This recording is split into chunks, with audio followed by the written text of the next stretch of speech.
Hi everyone, it's Peter. These are the kind of projects I get into the shop every once in a while, and I like them because they're quick, get in and out, and they're neat little projects. This is 1979 Fiat. The owner just bought it recently, and it was painted 3 times. The most recent paint job was very, very thin, and the paint on the hood started to chalk, fade, and look really bad. I want to show you what a value shade, color coat, base coat, clear coat looks like. It's a 3-step process, very simple. What it is, I sanded down the hood and I had to put a sealer on it. The sealer is a value shade, which means it prepares the surface for the color that's going to go on there, which is this brown, and then you put the color on top of it. So this is a very simple system. Let me show you what the hood looks like after you put the value shade color on. So here's what the chroma base looks like. This is the value shade dark gray for the brown that's underneath this plastic here. It's going to be brown when I'm done. But the purpose of the value shade is to make it so you don't have to put so many coats of the color on and save you some money. It gives you a nice even base. So when you spray the color on, it makes it a lot easier to make it the metallic to flow straight, and it looks a lot better when you're done. Now that I got the value shade on there and almost dry, I'll go ahead and shoot the color coat and then the clear coat right on top. Here's what the base coat looks like. You can tell it's semi-gloss. It actually dries pretty dull. That's how you know that it's dry. It dulls right out. But that copper brown looks awesome. That is an incredible color. I like the mid-70s colors. There were some pretty colors coming out of Europe, and this is a cool color for a Fiat. After this, I'll lay down about 2 or 3 coats of clear, and I'll take her out in the sun and show you what it looks like. Here's what the finished hood looks like. That's an absolutely gorgeous color. But, as I predicted and told the owner, it's not going to be an exact match. As a matter of fact, I found out that when I was preparing the hood, there was only, the last paint job was only about 2 or 3 mils thick, which is why it cracked. Here you can see how it faded. It's all faded and it cracked in a few spots. The hood is all even gloss though. That's what he wanted through the summer. This car will be coming back in the fall for a complete paint job. I'll tear it apart and do a mini restoration on this one. Beautiful car, fun to drive. And since this video is so short, there's one other thing I'm going to show you. These are the rings that go around the wheel. You see the wheels are there. Oh, I also did the detail. I painted the wheels black. The gray was pretty nice, so I left it there. You can see I polished that one. But here I'm going to show you the difference between this is one of the ones that he off the other side, and I'm going to show you how to buff this. These are aluminum, and these are the rings that just go on the outside of the wheel. And these have some pretty severe scratches where they were run against the curb. Pull too close to the curb, and that's what you get. And I'm going to show you quickly how to take those scratches out, how to buff it, and how it will look just like this one. I did this one just last night, so it came out excellent. Polishing aluminum is a little tricky, and especially when you have to move deep scratches like that. But you can see it looks pretty cool. Really nice detail. When you finish out the black with semi-gloss, polish that aluminum ring, it makes that wheel look really nice. So I'm going to do all the wheels for the customer, and I think he's going to be really happy. I polished everything from that luggage rack in the back all the way down to the tires, and all the chrome has been polished. So now I'll show you how to do this one. There's some, like I said, some deep scratches there, and I'll polish this one up and show you how you can do this in your car and add some great detail by polishing out the aluminum, whether it's an aluminum ring or a stainless steel molding like you have on the side of this car, the stainless steel. It's an easy way to put some great detail to a car. Buffing anything from metal to plastic is fairly simple if you have quality tools.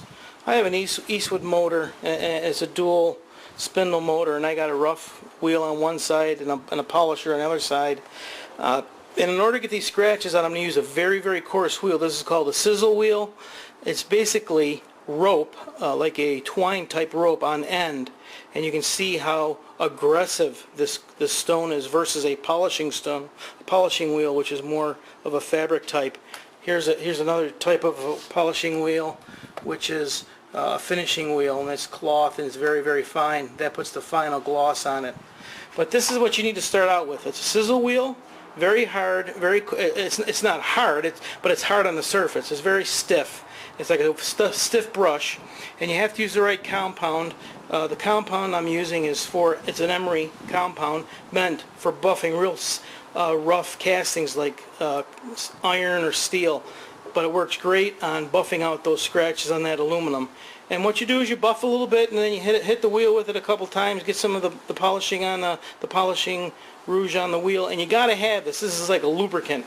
So when you're polishing the aluminum, removing the scratches, this acts as a lubricant, so the metal can be heated up and smoothened out, and those scratches can be removed. Let me show you how that works. It works out pretty cool. It's pretty messy though. When you do it, you better make sure you wear a mask, a full face shield, because your whole face will get black. Let me get started on that. Okay, I like to buff outside because it is pretty messy. It throws a lot of dust off, and the wheel does come apart a little bit, makes a mess. So what I'm going to do is I'm going to start with these scratches here. I'll get out just a couple of these scratches so you don't have to watch this video for 20 minutes while I get out scratches. Turn on your buffing wheel and you hit it with some compound. Like I said, you want to put some of this compound on there. You don't need a lot.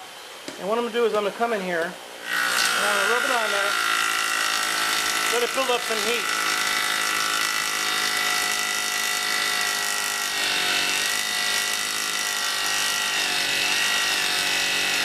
Now using a pretty good amount of pressure. Stop every 30 seconds or so and hit it with some compound.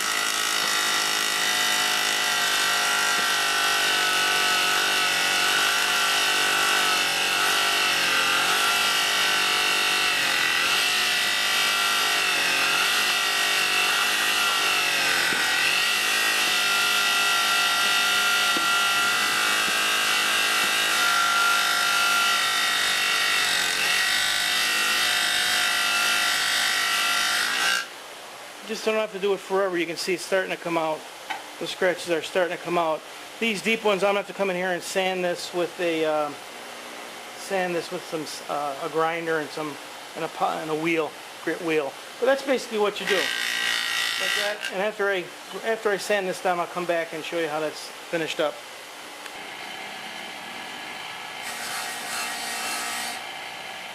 Now that I have the whole inside done on this, I'm going to switch to the other side. I'm going to go to this softer wheel over here.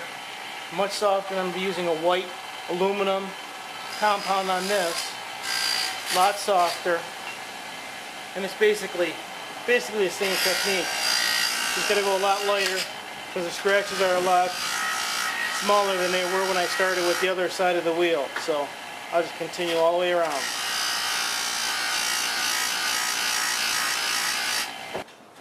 Now that it's all polished up, all I have to do is clean it, clean out the casting. And the easiest way to do that, I found, is just some lacquer thinner.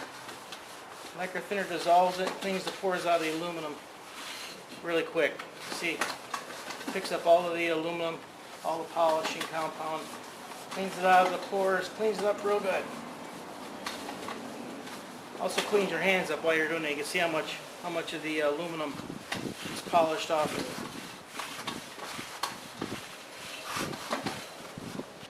Alright, there you have it.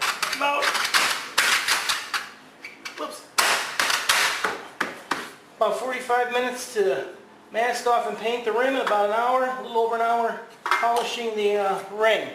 Looks awesome, nice little detail. So if you buy yourself a little fixer-upper, take a weekend, spend a little time, a little money, some elbow grease, and some basic tools, you can have it look like $1 million. This guy's going to have a blast driving this car all summer long. I'll bring it back in the fall, strip it down to bare metal, and put a beautiful paint job on it so he'll enjoy it for the rest of his life. But for right now, he's going to love it. This is Peter. Thanks for watching.